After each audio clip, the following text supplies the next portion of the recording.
Labas, norai pildosi. Tęsiam kanapių virtuvės tradicijas. Šiandien darysim kanapių saldainius. Aš juos pats retai darau, nabodu, bet ką darysiu. Ko man prisreikės? Svarbiausia reikalingas blenderis. Švarų, mums ir ko reikės? Reikės kanapių miltų. Aš paprastai naudoju kanapių ūkis LT gaminamą produkciją, nors čia nėra reklama. Jie man už tai nemoka, net nuolaidų neteikia, bet aš daug metų naudojuosi ir juos patenkintas. Bus reikalingi migdolų riešutai, tokie vadinasi, ir reikalingas datulės, bet geriausia naudoti datulės, kad būtų jos sausos, gerai išdžiovintos. Po to dėl ko pačios. Ir dar reikės mums šitą kokoso aliejus. Paimam blenderį, pasiemam miltų kanapių. Proporcijų neklauskit, žalio supratimą neturiu. Aš žiūriu iš akies, o kažkiek įsipiliu miltų. Paimu saują riešutų, blenderis turi būti sausas, šlapi blenderių gaunasi durnai. Ir maždaug ant durniaus įmetu ir mums reikia susiplakti.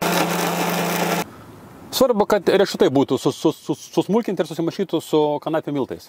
Dabar dedam šitas datulės. Aišku, reikėtų išimti kauliukus. Su kauliukais nebandžiau, bet ir jums nepaturiu bandyti.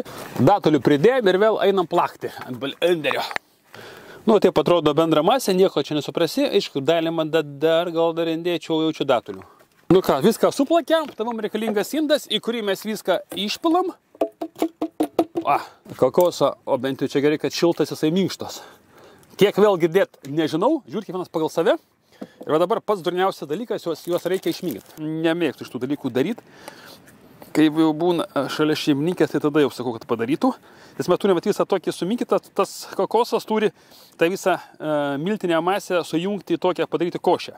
Dabar jeigu čia būtų šeimininkė, tai jinai iš šitos masės lipdytų saldainiukus, tokius apvalius, sulipdytų ir pavyzdžiui, kokį nors susmulkintų riešutus arba sezamo sėklas apviniotų ir dėtų šaldytuvą.